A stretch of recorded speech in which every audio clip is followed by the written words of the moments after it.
Hello and welcome to 18 WJTS in.form. I'm your host, Bill Potter. Today we're going to find out about ham radio or amateur radio. Joining us in the studio are two gentlemen from the Patoka Valley Amateur Radio Club. And joining us is Mike Vogler. Mike is the president of the PVARC.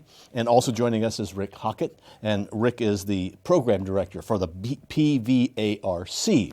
And the idea of you guys being on here today is to give people an idea of what the Patoka Valley Amateur Radio Club is, a little awareness about what you do. But maybe let's start off by talking about ham radio in general, and then we'll get down to Patoka Valley. What is ham radio? We've heard that for a long time. You guys have been around for a long time. Not necessarily you, but ham radio. Right? I'll present that to Rick to answer that question. So ham radio provides an opportunity for ordinary citizens such as ourselves to engage in two-way communication at various levels, sometimes across town, sometimes within the state, and more exciting to me is globally.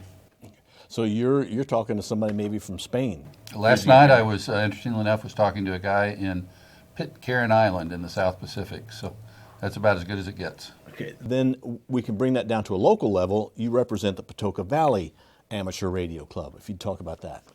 Patoka Valley Amateur Radio Club was formed 4 years ago. We started out with 6 members, and now we have 20. And we include the Patoka Valley because we have a couple members in Orange County and along the Patoka River. Not inclusive just of Dubois County, where I'm from, and Rick's from Orange County. But we wanted to grow that because there's not active club in some of those counties, and guys want to be involved. So we went with the Patoka Valley name and scope. And what we've done is attracted new members, some guys that's been around a long time.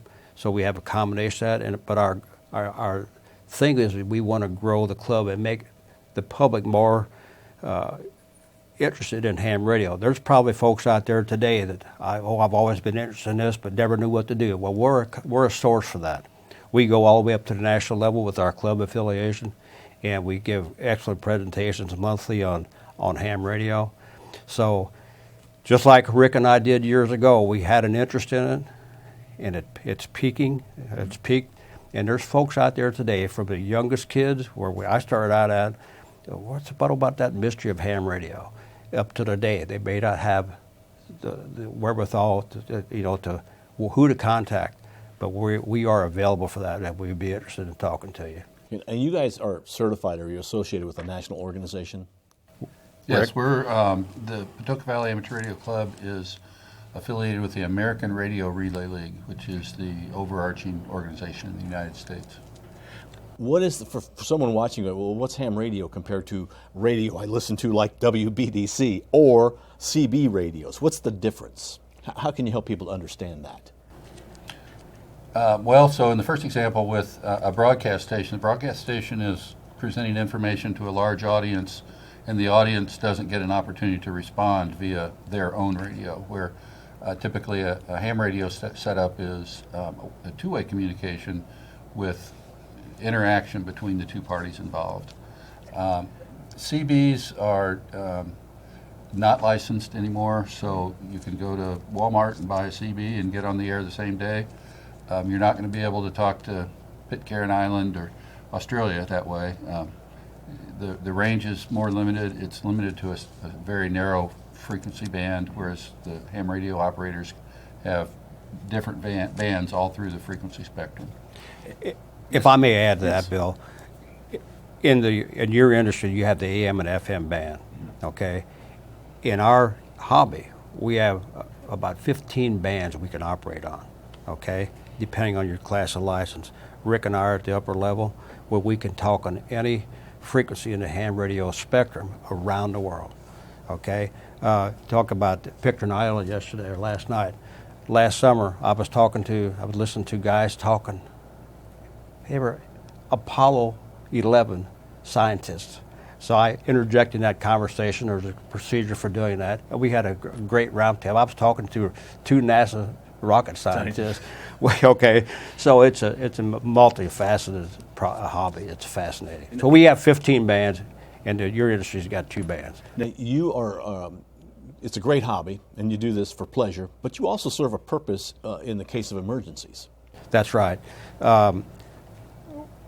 Locally, we can operate locally, and we're also members. I'm a member of the Dubois County Emergency Management Agency, all right, and we are active when there's bad weather coming through, and we activate through a local repeater, which is on the state police post tower, and that's got a footprint of about 100 miles, and we have a backup repeater. A repeater is simply an antenna and a transmitter someplace else that broadcasts our signal out further so we can operate with a HT, okay?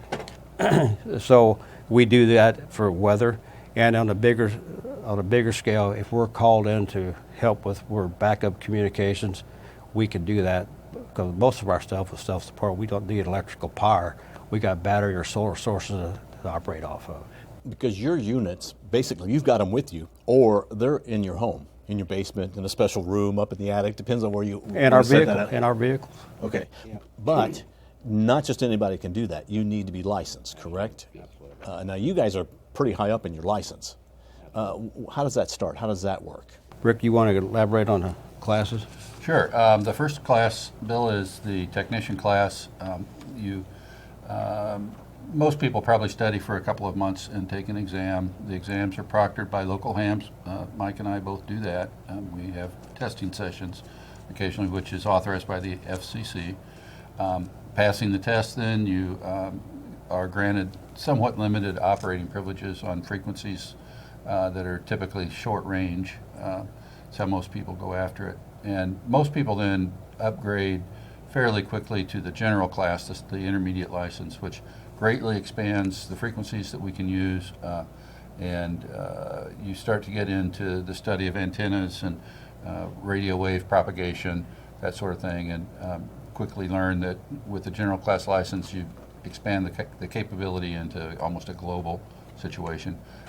The third class, extra class, is just a little tweak, a few more frequencies, just a way to kind of set yourself aside if you want. A lot of times, if the bands are very crowded, we can slip out into the extra class frequencies and have a little more space. And it all works the same way. It's all accredited through the FCC. They issue the call signs and the licenses, control everything. Is this an expensive hobby, or is it as expensive as you want it to be? Is that a good question? It's like anybody. One of my friends made that comment the other day. It seemed like more money. It's like any hobby, okay? The more you want to put into it, the more you can go. You can start out with a radio as low as $25. It gives you local, including FM radio, okay? Or you can go up to a lot of money. It depends on what you want to do. But do you need that? No. Rick talked yesterday on probably 40 watts, didn't you? Mm-hmm. 40 watts on an antenna on a wire to the South Pacific. You don't need that. It can be expensive, just like any other hobby. You want to go bowling, it's going to cost you for more expensive shoes. Or you want to go fishing, a bigger bass boat, whatever. Okay, so. Why do each of you do it? Start with you, Mike. Why are you an amateur radio operator? Well, go back to when I was a kid. I delivered the local newspaper here, and I saw these TV started coming in, and how in the world did that work? Then a guy one of my customers had a CB radio. I said, how's that happen? The mystery, the magic of that just intrigued me up until this day. You know, how I can go down to my shack, which we call our radio rooms, and turn on my radio and hear a guy someplace and talk to him, you know, in the Pitcairn Islands or Australia, or even with this HT, I talk through satellites on an antenna with 4 watts up to a satellite talking to a guy in Michigan or New Mexico or wherever.